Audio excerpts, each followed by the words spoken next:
morning, Sarasota. Good to see everybody here today. Let's rise in body and or spirit for our opening hymn, Return Again. For those who don't know it, we do the first part twice through and then the second part twice through. Okay.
Good morning, everyone. I'm so happy to see you. Many of you I know, many of you I don't know yet, but I will get to know you. I'm Linda Billings. I'm president of the Board of Trustees of UUSRQ. And I can't tell you, it just makes me so happy to be here and see you all. It's wonderful. So we welcome our members and visitors, both on campus and online, because sometimes I actually go to church online. And we invite everyone, members and visitors, to participate in many of our events, of which there are many, as some of you know. We welcome visitors to find out more about us and Unitarian Universalism by registering on our virtual guest book, which you can find on a link on the homepage on our website at uusrq.org. If you are here in person, there is a sign-up sheet for visitors, at the welcome table just outside the sanctuary. And if you sign up, we'll send you our weekly newsletter and Zoom links to our virtual events. And we invite you to join us for coffee and conversation after service. And our hospitality committee always has lots of good goodies out there with coffee. And if you would like to join our congregation, please meet us in the minister's office in the back of the Lexau wing, which is right back there, 15 minutes after the service. We look forward to getting to know you. And so if you want to sign the membership book and learn a little bit more about our congregation, that would be a wonderful way to do it. We also have an upcoming congregational conversation coming up on Zoom. We do congregational conversations once a month. And it's this Monday evening at 7 p.m. And we'll be discussing the Board of Trustees' goals for the coming year and the results of a recent survey about programming, because we want to make sure, and we have so many programs, but we want to make sure if there's anything that we're not meeting your needs for, we need to, Jay's rule is if you get 5 people together, you can start a program. So check your newsletter or our website for the link to the congregational conversation. We'd love to hear from you, and we look forward to getting to know all of you, even those who I already know, and I want to know you better, and the new people. I hope to get to know you better. Thank you.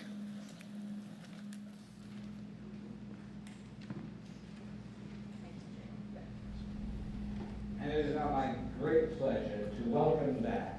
Every year when he's in town, he comes by a really great cellist, Hermann Berndt.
Thank you, Hermann. Always just so beautiful, serene.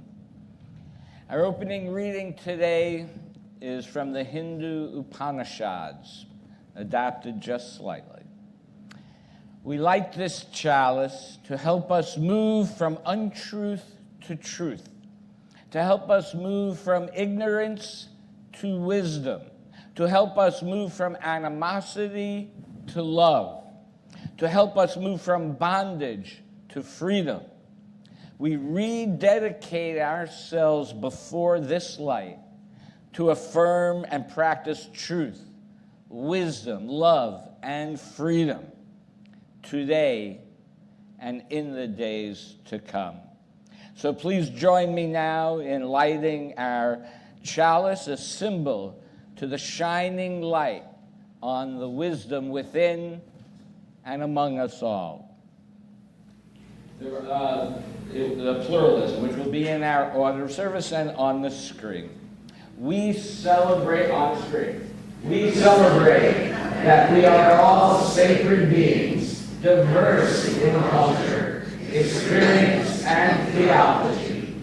We covenant to learn from one another in our free and responsible search for truth and meaning. We embrace our differences and commonalities with love, curiosity, and respect.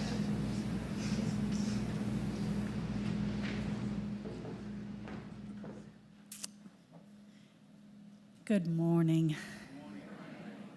So today I'm going to read you several haikus that I wrote, but before I do, I need to give you a little context. I know today is about sacred texts, and UUs have many sources of wisdom, and perhaps my haikus will become a sacred text too in the future. So just over a year ago, our faith adopted 6 revised values that incorporated and expanded our 7 principles. But those values used words that are so long and very adult. So to help our children remember and understand these values, an acronym was created with a little more fun in mind. Thus, JETPIG was created. We've been working with the children with our new UU superhero, JETPIG, these past weeks, and we asked the children to draw how they pictured JETPIG. And so you'll see their ideas, just like this one, as I read my haikus. Here we go. J is for justice, being fair to everyone. UUs fight for that. E is equity. Every person is worthy. Treat with dignity. T, transformation. We learn and grow together. Create, change, change, change. P is pluralism. Plucking knowledge everywhere. Sacred science life. Interdependence. Connected and together, all life on this earth. Generosity, sharing what you have and can, time, thoughts, things, and love. And in JETPIG's heart, a flaming chalice of light, love, compassion, care. So these are the values we're teaching our children, and even before JETPIG came along, I learned these values as a 6-year-old when my parents took me to the UU church in Jacksonville, Florida. And I learned them not only from my teachers, but from the older congregational members who volunteered in the class, who intentionally got to know me as a child, and who took me to potluck so my parents could socialize. I felt seen, I felt valued, and I felt heard. And it set me on the course to where I am today, though we never attended past that 1 year. And so now I'm asking you to be that person in a young person's life, because without your aid as a volunteer to our teachers and nursery staff, we can't create the loving, fun, and safe places where this next generation can learn and grow together. And aren't they worth your generosity of time, thoughts, and love? We start our classes next week, so please see me after the coffee hour to sign up to be an aide one Sunday, or more if you like. You don't need to know anything, you just have to be young at heart. And you never know, you could be creating the next UU leader. Thank you. I now invite all our children and youth to join me in the West Wing for our water communion gathering.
Thank you.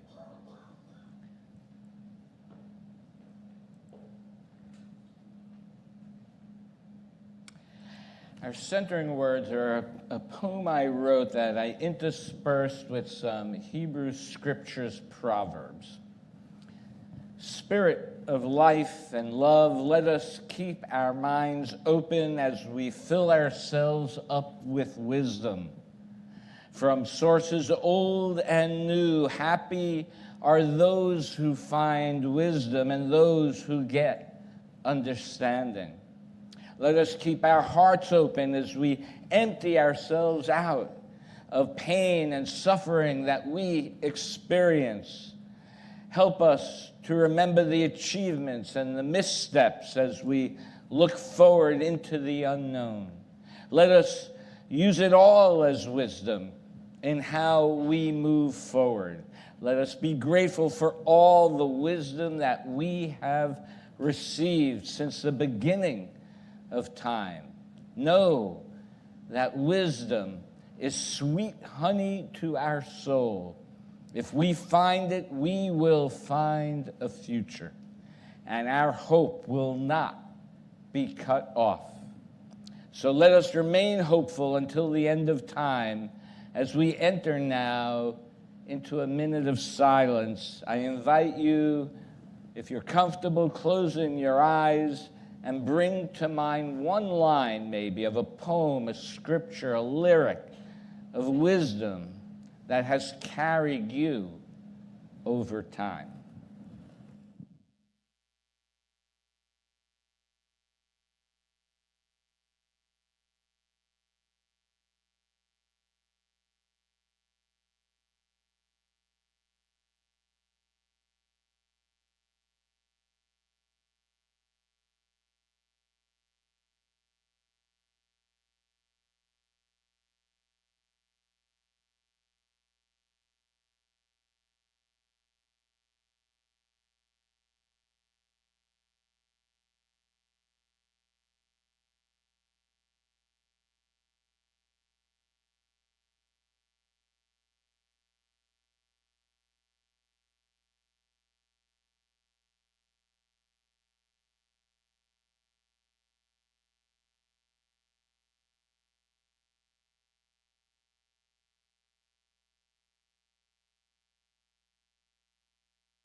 So what makes a text sacred?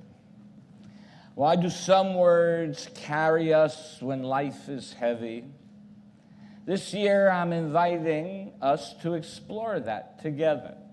From October through April, on the third Thursday of each month, and then the following Sunday on Zoom, I will lead an adult religious education class called Sacred Texts. We'll engage selections from the world's religious scriptures, as well as what some would call secular texts that function like scripture for many others. We will explore the history and complexity of each text and what people in its tradition find meaningful about it, and give participants as well the opportunity to explore what meaning it can have for them. So let's start with the obvious. Sacred texts are written, right? But their power is much bigger than ink on a page or, a typewriter or whatever, a digital imprint. Much of this wisdom lived on as oral tradition way longer before they were ever printed and written down. Even today, I often listen to sacred texts on Audible as I walk my dog every morning as a spiritual practice. Writing down our wisdom is something that is unique to humanity as a species. Now, other species communicate with each other, but we write down our communication to pass it on to others in the world and to future generations. And each new person and each new generation analyzes those readings for how they impact their lives. Of course, that does maybe raise the question as to whether there are eternal truths that we can uncover, or must we re-examine each text as we each look at text through our own cultural and historical lens. Interpretation of religious texts are very, very complex. As the Harvard Divinity School professor Diane Moore reminds us, one, that religions are internally diverse. There's never, ever just one way to be Christian, Jewish, Muslim, or Buddhist. I remember when I was a Reformed Jew, I would have a Hasidic Jew tell me I'm not really Jewish. Now that I'm a Unitarian, I have Reformed Jews telling me I'm not Jewish. So, who determines is a very interesting and longer question than for today. Number two, religions evolve and change. Beliefs and understandings shift over time.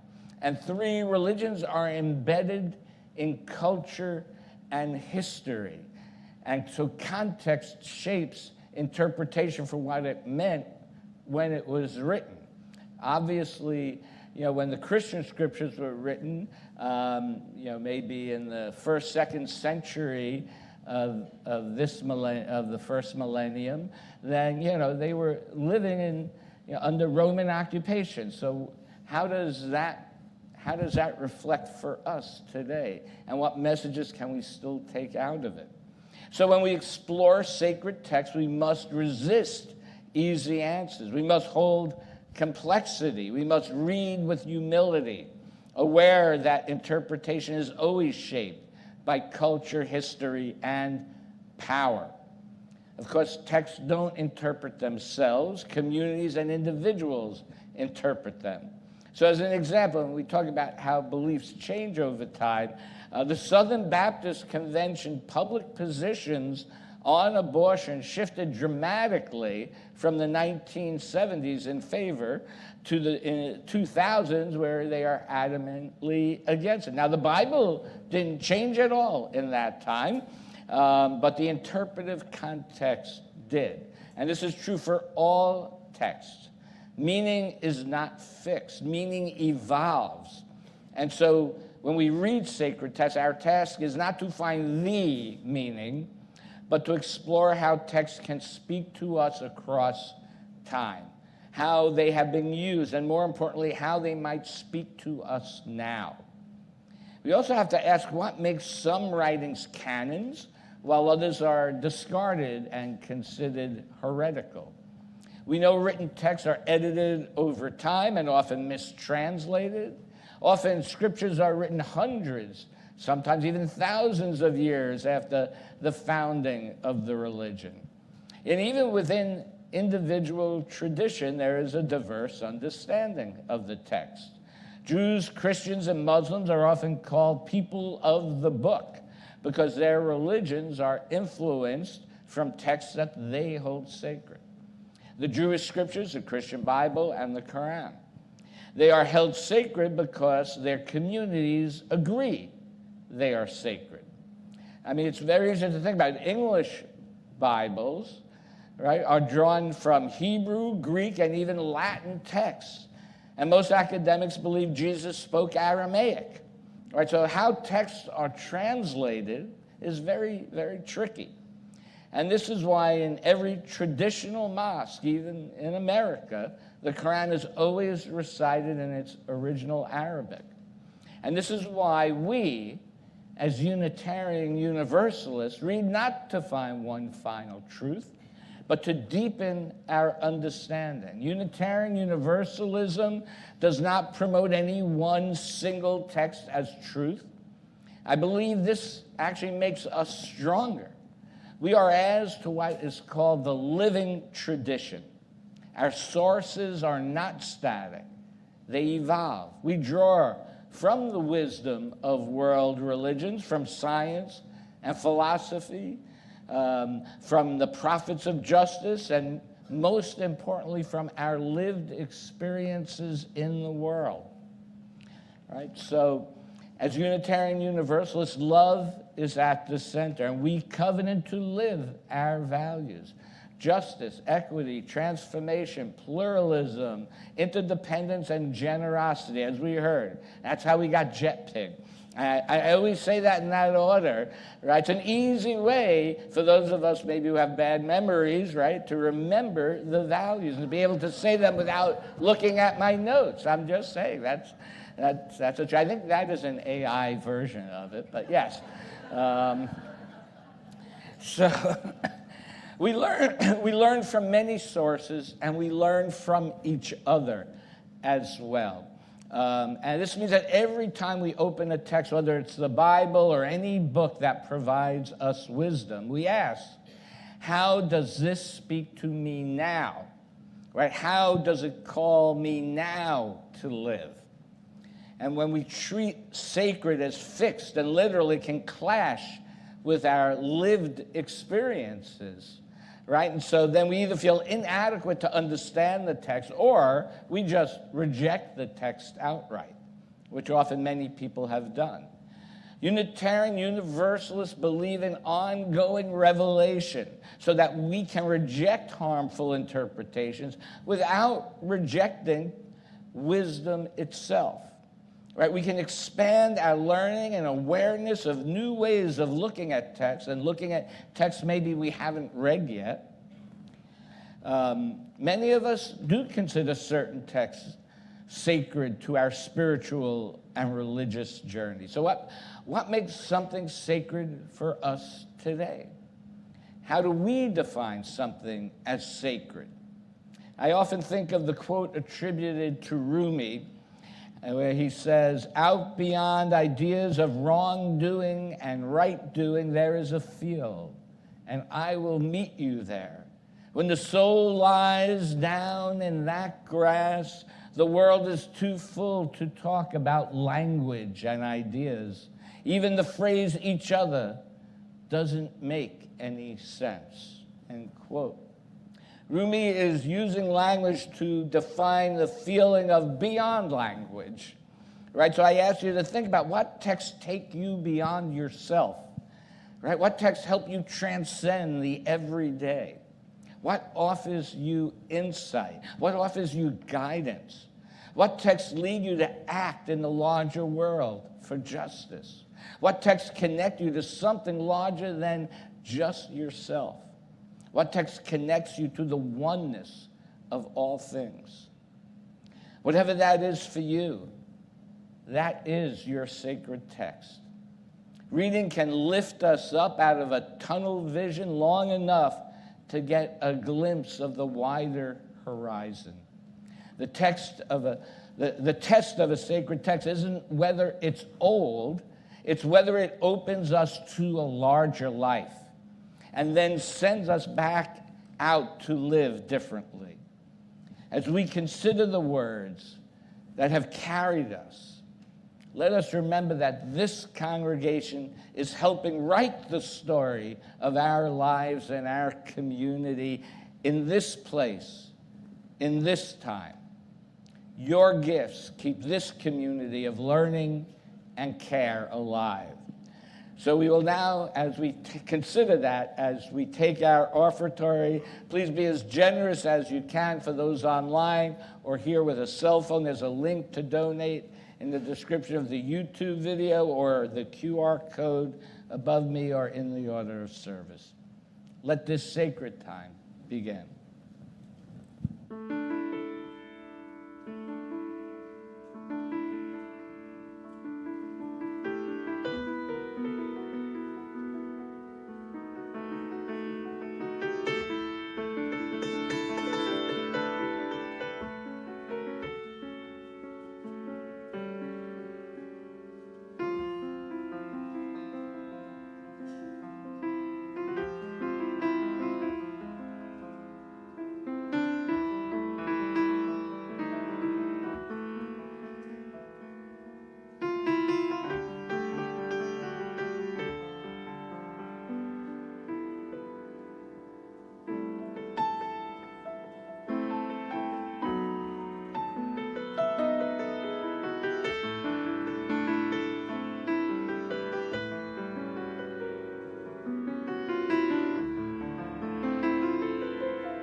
really just like, oh, I didn't want to get up from that. It's so peaceful. Our next reading is from Reverend Dr. James Luther Adams, a UU theologian, from his statement, Guiding Principles for a Free Faith. Religious liberalism depends first on the principle that revelation is continuous. Meaning has not been finally captured. Nothing is complete. Events of word, deed, and nature are not sealed. They point always beyond themselves. Significant novelty is both possible and manifest.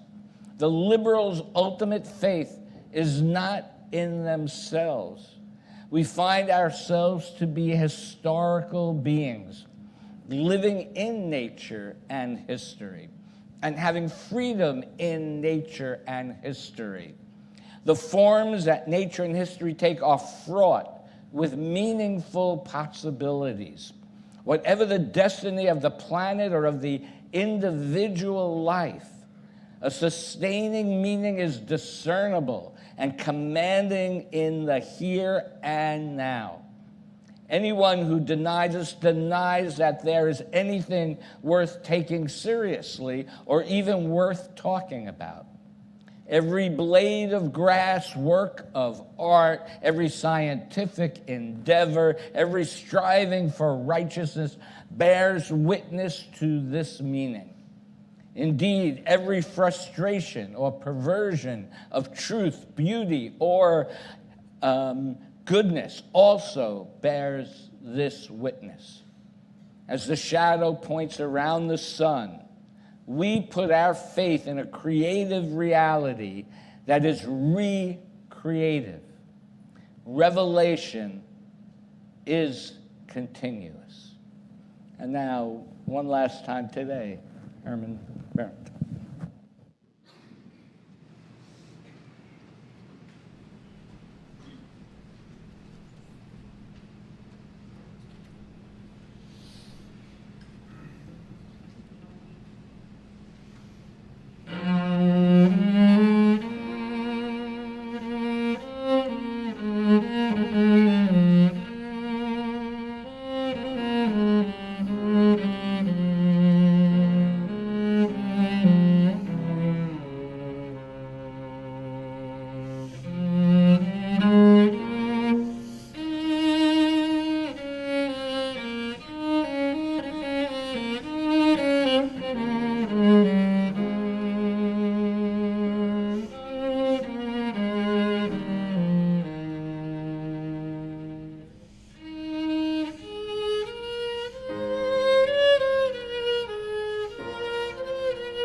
As I look back on my life, I realized how reading helped me develop as a human being. Reading was always something that was just strongly emphasized growing up in the Jewish religion. Until the age of 15, I attended religious school twice a week after school, studying the Torah and Talmud with the rabbi.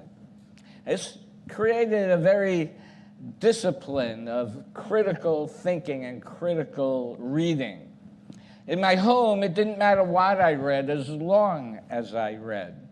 Whether it was comic books or sports books, reading for reading's sake were encouraged.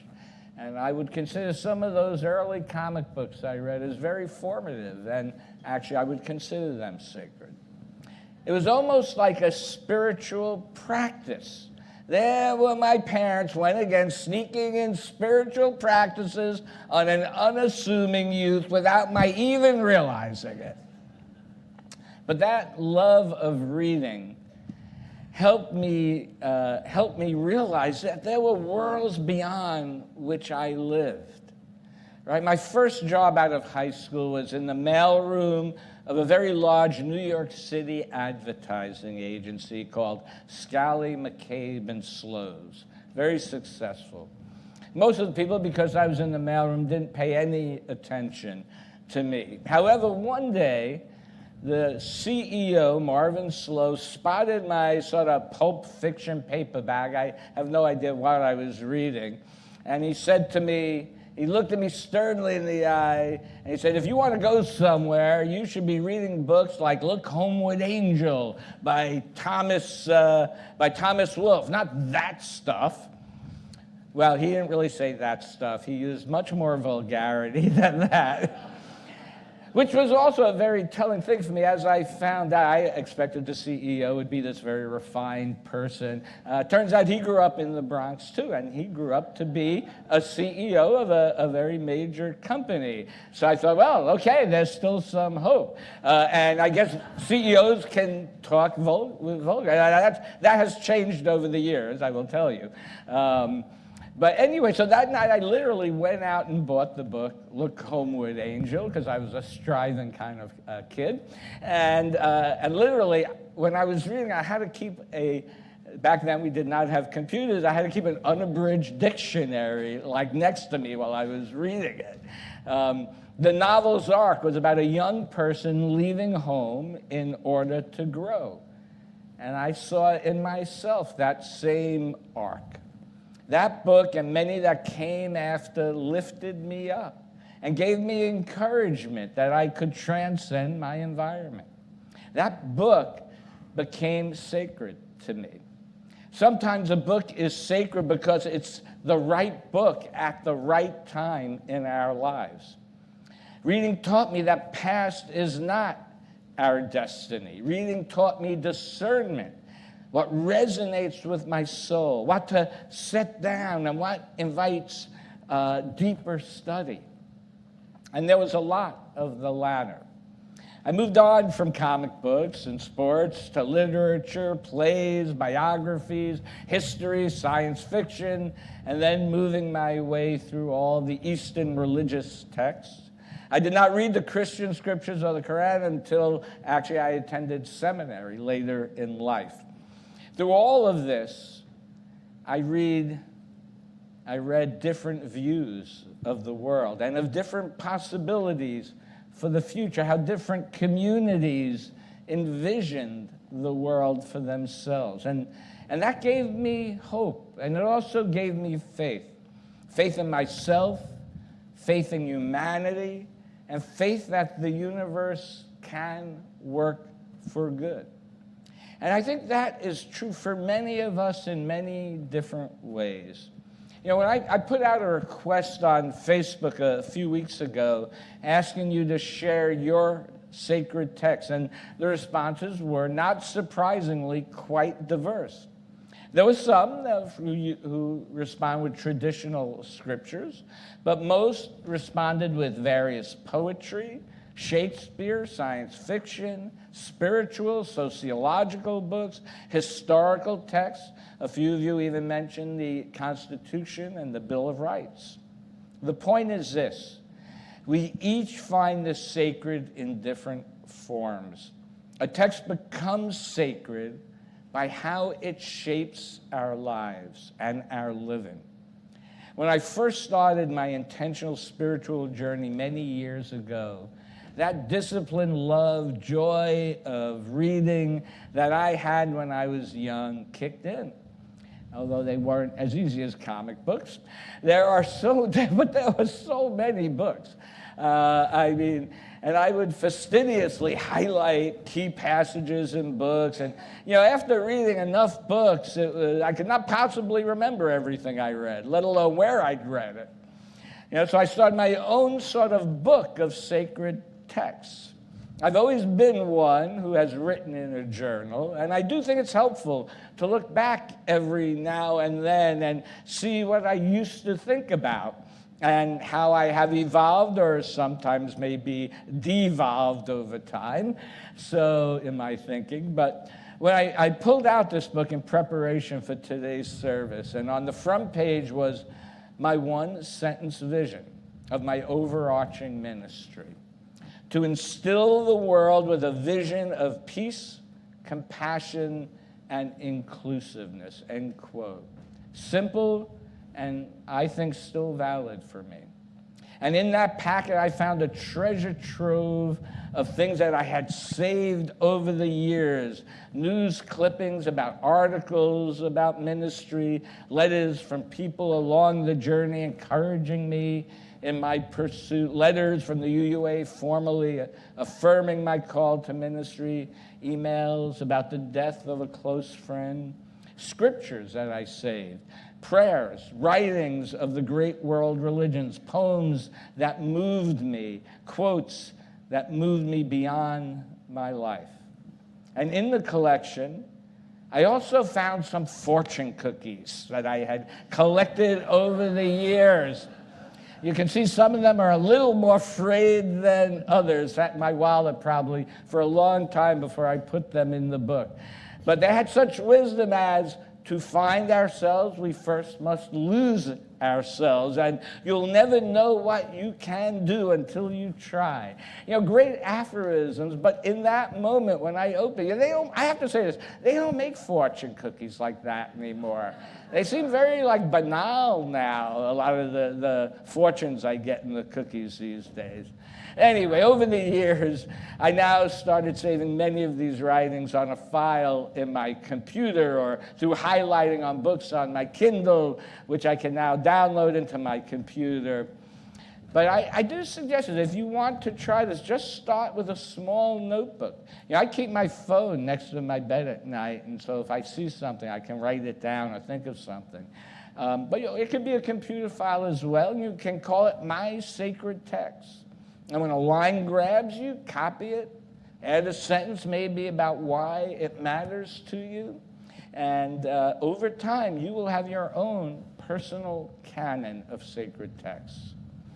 Perhaps it is generational, although due to space now, probably for the last 5-6 years, I've been buying most of my books electronically. But there is something different for me about the tactile nature of turning the pages and seeing the frayed edges of the paper and the newspaper clippings, or seeing my handwriting on a letter I wrote to my future self. Yes, sometimes I'll just go in if you're ever in my office, you have a long bookcase, I'll just sort of run my hand along the books. I don't know why, but it makes me calm.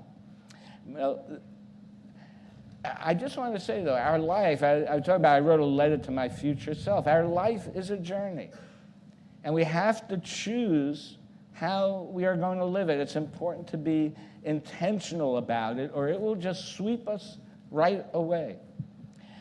There are things that we don't have control over, and we need to accept that, but there are things that we can do. And I believe anything worth doing is worth sharing, so we can learn from each other. So I invite you to think about what books you have read that have moved you beyond yourself. I invite you to join us starting in October to explore and share and learn the sacred texts of our universe. So I ask you to think about, what are your sacred texts? Right? Is it a line of poetry that carried you through grief? Is it a song that lifted your spirit? Is it a passage of scripture that grounded you? Is it a letter from a loved one that reminds you who you are? I invite you to consciously think about that. When we are consciously thinking about something, it becomes a part of us. We cannot avoid the terrible news and constantly bombards us. But we must not forget to focus on the things that inspire us and bring us hope and solace. Sacred texts, ancient and modern, call us to be our better selves, to see our lives as part of a larger story. So may you be inspired to find the sacred in unexpected places. May you be inspired to deepen your understanding. May you be inspired to expand your vision. And may our reading, our study, and our sharing this year help us not only to learn, but to live with greater compassion, courage, and love. May it be so. Please rise in body and or spirit for our closing hymn number 18, What Wondrous Love. I don't think we've done this since I've been here. Something new and exciting.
From Abraham Lincoln, an adaptation of his first inaugural address.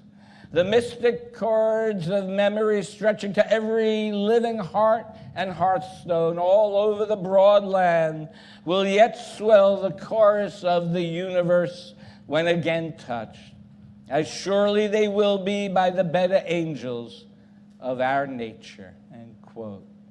And now my wish for you, may you be inspired to find the better angels of your nature. May you be inspired to deepen your understanding. May you be inspired to expand your vision. Please join me in extinguishing the chalice. We extinguish this flame, but not the light of truth, the warmth of community, or the fire of commitment. These we carry in our hearts until we are together again. Thank you for your presence here today. Go forth, do good, be joyful, find meaning. Thank you.